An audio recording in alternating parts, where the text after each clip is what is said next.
الحمد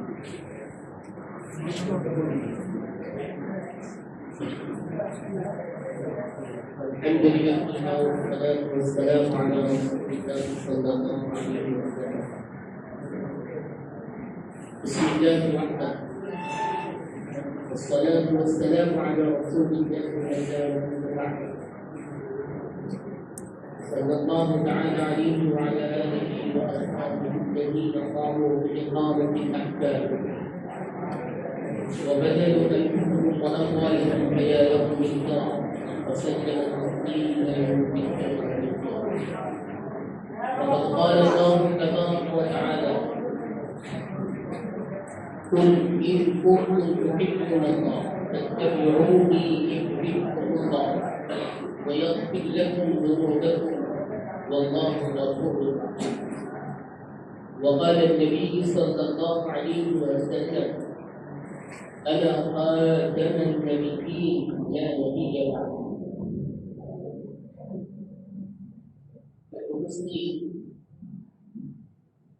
আজকে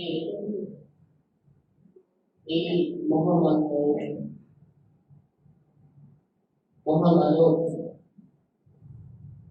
মুহাম্মদুর রাসূলুল্লাহ সাল্লাল্লাহু আলাইহি ওয়াসাল্লামের জীবনী নিয়ে এই বর্ষময় উপস্থিত ছাত্র ভাই ও বোনেরা,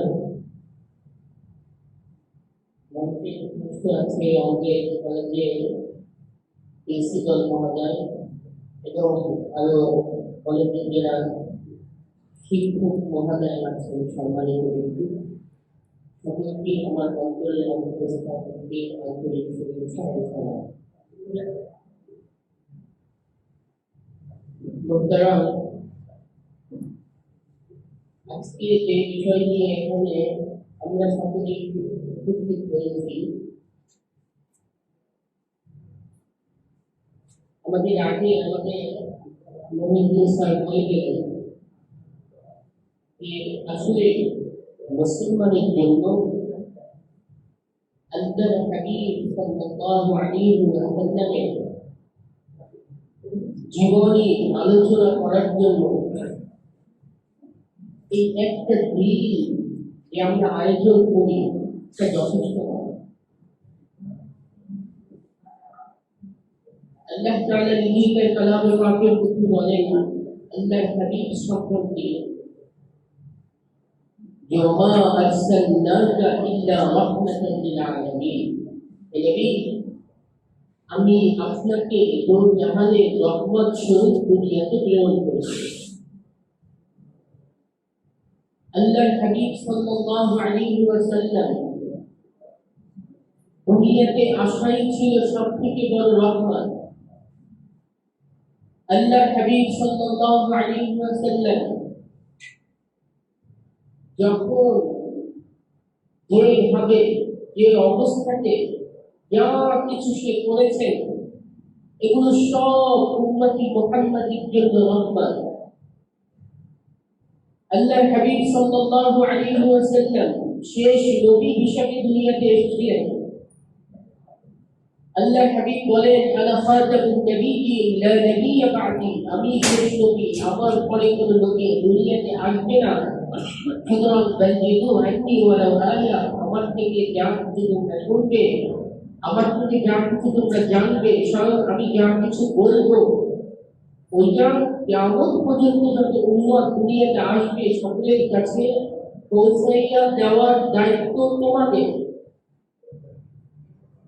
আর আল্লাহ তাআলা এই উম্মতকে, আপনাকে আমাকে সব উম্মতের থেকে শ্রেষ্ঠত্ব এ কারণেই দান করেছেন যে এই উম্মতকে একটা দায়িত্ব দেওয়া হয়েছে, সেটা হচ্ছে সৎ কাজের আদেশ এবং অসৎ কাজের নিষেধ। আল্লাহ তাআলা নিজে তার কালামে পাকের মধ্যে বলেন কুল ইন কুনতুম তুহিব্বুনাল্লাহ ফাত্তাবিউনি ইউহিব্বুকুমুল্লাহ ওয়া ইয়াগফির লাকুম যুনুবাকুম ওয়াল্লাহু গফুরুর রাহিম। নবী, আপনি বলুন ইন কুনতুম তুহিব্বুনাল্লাহ, যদি তোমরা আল্লাহ তাআলাকে মুহাব্বত করো, ভালোবাসো, আল্লাহ তাআলাকে যদি মুহাব্বত করো, ভালোবাসো, ফাত্তাবিউনি, তাহলে তোমরা আমার ইতাআত করো, আমার আনুগত্য করো। আল্লাহ হাবিবকে ইতাআত করতে বলেছেন, আনুগত্য করতে বলেছেন।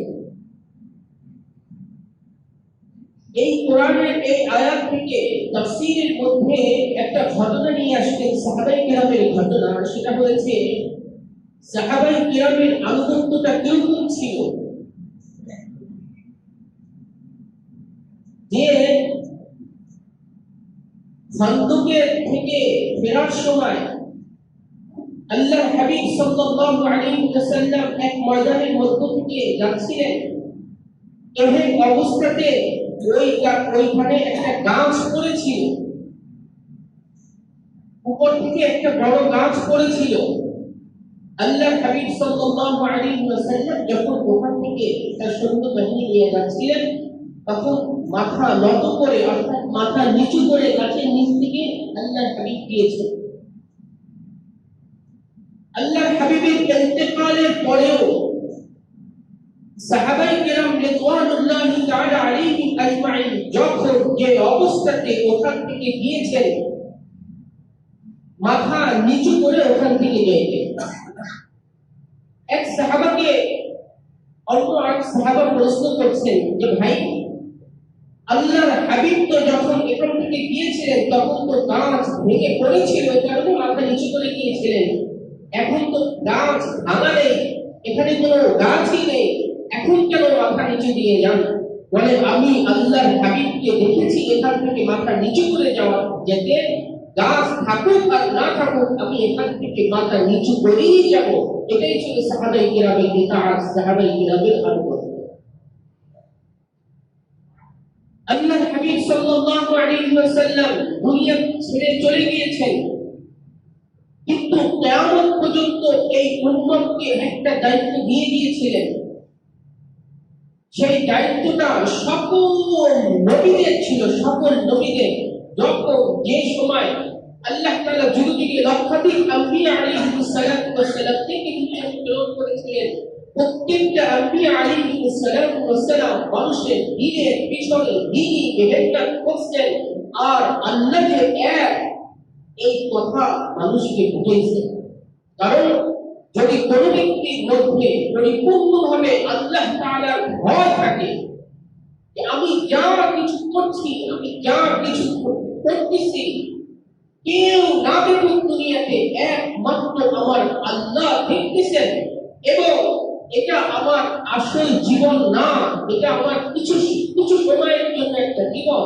এই জীবনের পরে আমার যে অনন্ত শীতকালের যে জীবন আমার হবে, ওই জীবনে আল্লাহ তাআলা আমার এইটার পুঙ্খানুপুঙ্খ হিসাব দিবেন। তাহলে মানুষের জন্য কোনো অপকর্ম, কোনো দুর্নীতি, কোনো চাঁদাবাজি, আরো যে সমস্ত জিনিস সমাজের ভিতরে ফিতনা ফাসাদের জন্য আছে, কোনো কিছু হওয়া সম্ভব ছিল না। এই কারণে আল্লাহ তাআলা যুগে যুগে যখন নবীদেরকে দুনিয়াতে পাঠাইছেন, সকল নবী আল্লাহ তাআলার দিকেই মানুষকে ডাকেন। কারণ কোন ব্যক্তি যদি সঠিকভাবে আল্লাহ তাআলাকে চেনে, তাহলে তার জন্য সব কিছু মানা তার জন্য সহজ। আর ইসলামের মধ্যে যখন কোন মানুষ প্রবেশ করেছে, তখন তো সে আমানতের মধ্যে প্রবেশ করবে, এটাই স্বাভাবিক। যুগে যুগে নবীরা সকলেই দুনিয়া ছেড়ে চলে গিয়েছে, কিন্তু কোন উম্মতকে এই দায়িত্ব দেওয়া হয় নাই। একমাত্র খাতামুন নবিয়্যিন আল্লাহর হাবিব সাল্লাল্লাহু আলাইহি ওয়াসাল্লামের এই উম্মতকে আল্লাহ তাআলা এককভাবে নবীদের নবীওয়ালা এই কাজ দিয়েছেন। এই কারণেই এই উম্মতকে আল্লাহ তাআলা সর্বশ্রেষ্ঠ উম্মত হিসেবে ঘোষণা করেছেন। সুতরাং ভাই মুহতারাম, বর্তমানে যে আমরা ঈদে মিলাদ যেটা পালন করি, এটা বিষয় নিয়ে আলহামদুলিল্লাহ গতকাল ঈদে মিলাদে আপনাদের সামনে এটার সম্পর্কে কখন, কোথা থেকে, কিভাবে এসেছে পুরানা ইতিহাস অল্পের মধ্যে আপনাদের কাছে বলার চেষ্টা করেছি। দ্বিতীয়বার এইটা না বলে আমি চাচ্ছি যে মুহাম্মদ সাল্লাল্লাহু আলাইহি ওয়াসাল্লামের জীবনী এবং হুজুর সাল্লাল্লাহু আলাইহি ওয়াসাল্লামের প্রত্যেকটা জীবনী ইনশাআল্লাহ আমরা সকলেই পুঙ্খানুপুঙ্খানু পড়ব, তারপরে পড়ার পরে সেটা জানবো। সর্বপ্রথম আমল করতে হলে কি করতে হয়? জানতে হয়, পড়তে হয়, বুঝতে হয়। আপনারা যে এখান থেকে এক একজন আলহামদুলিল্লাহ ভবিষ্যতে বড় বড় ইঞ্জিনিয়ার, বড় বড় পদে, বড় বড় স্থানে ইনশাআল্লাহ এখান থেকে অনেকেই থাকবেন। থাকবেন কি? থাকবেন না? অবশ্যই থাকবেন। আল্লাহ তাআলা আপনাদেরকে ওই স্থানে পৌঁছান যখন আপনি দুনিয়াবি পড়ার পাশাপাশি, আমি এটা বলি না ডাক্তার হওয়া যাবে না, ইঞ্জিনিয়ার হওয়া যাবে না, না, দুনিয়াবি পড়ার পাশাপাশিও আমরা যেভাবে একসাথিয়া কোরআন এবং হাদিসকে ভুলে গিয়েছি, কোরআন এবং হাদিসের চর্চা থেকে নিজেকে দূরে সরিয়ে রেখেছি, এটা সব থেকে আমাদের বড় বড় অন্যায়। কারণ দুনিয়া ক্ষণস্থায়ী। আল্লাহ হাবিব বলেন দুনিয়া মাজরাআতুল আখিরাহ, দুনিয়া আখিরাতের ফসল ফলানোর স্থান। কৃষক ফসল ফলায় কোথায়? খেতে। আর সেটা ভোগ করে কোথায়? ঠিক তদ্রূপ দুনিয়া একটা ফসল ফলানোর স্থান। এখানে আপনারা যা যেভাবে রোপণ করবেন, কিয়ামতের ময়দানে ইনশাআল্লাহ সে ততটুকু ওই ফসলের ভোগ করবে। কিভাবে? একদিন সুবহানাল্লাহ বলবে, আর কিয়ামতের ময়দানে তার জন্য এরকম একটা গাছ রোপণ করা হবে। আল্লাহ হাবিব সাল্লাল্লাহু আলাইহি ওয়াসাল্লাম বলেন আরবের 500 বছর পর্যন্ত দৌড়েও ওই গাছের ছায়া শেষ করতে পারবে। আর কিয়ামতের ময়দানে মানুষ কোন জিনিসের জন্য আফসোস করবে না, শুধু একটা জিনিসের জন্য আফসোস করবে, যে জিনিসটা সেটা হচ্ছে আমি দুনিয়াতে কেন একবার সুবহানাল্লাহ বেশি কেন বললাম না।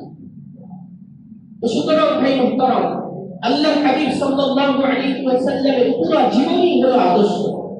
আবু হুরায়রা রাদিয়াল্লাহু তাআলা আনহু মসজিদে নববীতে পড়ে থাকতেন। আবু হুরায়রা রাদিয়াল্লাহু তাআলা আনহু সর্ব অবস্থাতে আল্লাহ হাবিব সাল্লাল্লাহু আলাইহি ওয়াসাল্লাম যা বলতেন তাই লিখতেন, যা বলতেন তাই লিখতেন। আল্লাহ হাবিব সাল্লাল্লাহু আলাইহি ওয়াসাল্লামকে সারা দিন লেখার পরে হাবিব সাল্লাল্লাহু আলাইহি ওয়াসাল্লামের সামনে দিয়েছে, ইয়া রাসূলুল্লাহ, দেখুন তো আমি সারা দিন আপনি যা কিছু বলেছেন তাই আমি লিখেছি, এখান থেকে এরকম কোনো বিষয় আছে কি যেটা আপনি একটু কেটে দিবেন, অথবা এটা খসড়া থেকে ভুল কোনো কথা, ভুল কোনো নির্দেশ আপনি বের করে দিবেন আমাদের জন্য। হাবিব সাল্লাল্লাহু আলাইহি ওয়াসাল্লাম চুপ। আবার আবু হুরায়রা রাদিয়াল্লাহু তাআলা আনহু একই প্রশ্ন করলেন। তিনবার প্রশ্ন করার পরে হুজুর সাল্লাল্লাহু আলাইহি ওয়াসাল্লাম বলতেছেন, ইয়া আবু হুরায়রা, তুমি লিখতে থাকো ততক্ষণ পর্যন্ত না মুহাম্মদ সাল্লাল্লাহু আলাইহি ওয়াসাল্লাম কোনো কথা বলে, যতক্ষণ পর্যন্ত না আল্লাহ তাআলার তরফ থেকে তার কাছে ইশারা আসে। অর্থাৎ আল্লাহ হাবিব সাল্লাল্লাহু আলাইহি ওয়াসাল্লাম যা কিছু করতেন, যা কিছু বলতেন, সকলই আল্লাহ তাআলার তরফ থেকে ইশারা। আল্লাহ তাআলা তার দিলের মধ্যে থাকতেন। আর ওহী হিসেবে জিবরীল আলাইহিস সালাতু ওয়াস সালামের কাছ থেকে যা কিছু প্রেরণ করেছেন সেটাই হলো কোরআন। আর হাদিসের সংখ্যা হলো আল্লাহ হাবিব যা কিছু বলেছেন, আল্লাহ হাবিব যা কিছু করেছেন, সাহাবায়ে কেরামকে যা কিছু করতে দেখে নিষেধ করেননি, এটাই হাদিস। কোনো ব্যক্তি যদি এই কোরআন এবং হাদিসের উপরে পুঙ্খানুপুঙ্খানু জানে, এরপরে কোরআন এবং হাদিসের উপরে যদি নিজের জীবনকে চালায়, ইনশাআল্লাহ ওই ব্যক্তি দুনিয়াতে এবং আখিরাতে উভয় জাহান্নামে সফলতা পাবে। সুতরাং আল্লাহ হাবিব সাল্লাল্লাহু আলাইহি ওয়াসাল্লামের জীবনে সবথেকে বড় যে জিনিসটা ছিল সেটা হচ্ছে আল্লাহ হাবিব ছোটবেলায় একটা সংগঠন করেছিলেন। আজকে আমাদের মধ্যে অনেক যদি প্রশ্ন করি, জিজ্ঞেস করি আল্লাহ হাবিবের সেই সংগঠনের নাম কি ছিল, তাহলে আশা করি দুই একজন বলতে পারে, অধিকাংশই এই জিনিস এটা বলতে পারবেন। কারণ চর্চা নেই, ঘরে নেই, এরপরে স্কুলে নেই, কোনো জায়গায় নেই। যদি চর্চা করতে পারি সেটা আমরা জানতাম। আল্লাহ হাবিব সর্বপ্রথম সেই শৈশব বয়সে যে সংগঠনটি করেছিলেন সেটা হচ্ছে মৃত্যুর পুজো। এটা একটা আল্লাহ হাবিবের একটা সংগঠন ছিল। যেটা বিভিন্ন রকম মুফাসসিরিন কেরাম এই হিলকুল ফুজুল নিয়ে বিভিন্ন ভাবে একে অনেক অনেক মুফাসসিরিন কেরাম এটা নিয়ে ব্যাখ্যা করেছেন, গবেষণা করেছেন। সকল মুফাসসিরিন কেরামের মধ্যে একটা বিষয় সকলেই অবগত, একটা বিষয়ের উপরে সকলেই একত্রিত হয়েছে। ইজমা'i উলামায়ে উম্মাহ যেটাকে আমরা বলি, এটা হচ্ছে আল্লাহ হাবিবের এই সংগঠন ছিল মানবতার সংগঠন। সর্বপ্রথম তিনি এই সংগঠনের মাধ্যমে দরিদ্রদেরকে সহায়তা করতেন। কোন ব্যক্তি, কারণ তখন তো তিনি গৌরবী পান না, তখন তো তার কৌশল শৈশব থেকে কৌশলে করেছে, তার কাছে নবুয়তি আসতে 40 বছরের পরে। কিন্তু এই হিলকুল ফুজুল আল্লাহ হাবিব সাল্লাল্লাহু আলাইহি ওয়াসাল্লামের 16 থেকে 20 তম বয়সের মধ্যে আল্লাহ হাবিব প্রতিষ্ঠা করেছিলেন। তখন সে নবুয়ত পান নাই, তখন থেকেই সে মানবতার কান্ডার ছিল। মানবতার জন্য আল্লাহ হাবিবকে এভাবেই করা হয়েছিল। আপনারা ছোট্ট একটা বিষয় বলি, যখন আমাদের মদিনা মক্কা বাইতুল্লাহ এটা যখন সংস্কার করতে, এটা অনেক বড় ইতিহাস। এত বড় ইতিহাস বলার সময় নেই, কারণ কিছু বলতে আমাকে কি বলেছেন 20 মিনিট অতিরিক্ত হয়, এত অল্প সময় তাকে কিছু বলা সম্ভব নয়। যখন এই খানায় কাবাকে কুরাইশরা চিন্তা করেছিল যে আমরা এই খানায় কাবাকে ভেঙে আবার এটাকে সংস্কার করবো, পুনর্নির্মাণ করবো, নির্মাণ তো ওই ওখান থেকে হয়েছিল বাবা আদম আলাইহিস সালাম দুনিয়াতে আসার পরে। যখন পুনর্নির্মাণ করতে চেয়েছিলেন, তখন এই খানায় কাবাকে ভাঙা হয়েছিল। ভেঙে এই যে যত কুরাইশরা তাদের মধ্য থেকে সব থেকে হালাল যে অংশটুকু, যেটুকু তাদের সম্পদের মধ্যে হালাল মনে করতেন, তারা ওই হালাল অংশটুকু দিয়ে এই খানায় কাবাকে আবার পুনর্নির্মাণ করেছিলেন।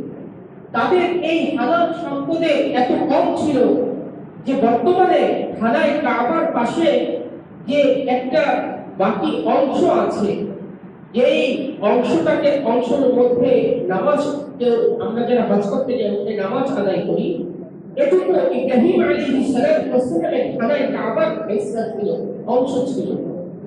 কিন্তু এটাকে বলা হয় হাতিমে কাবা।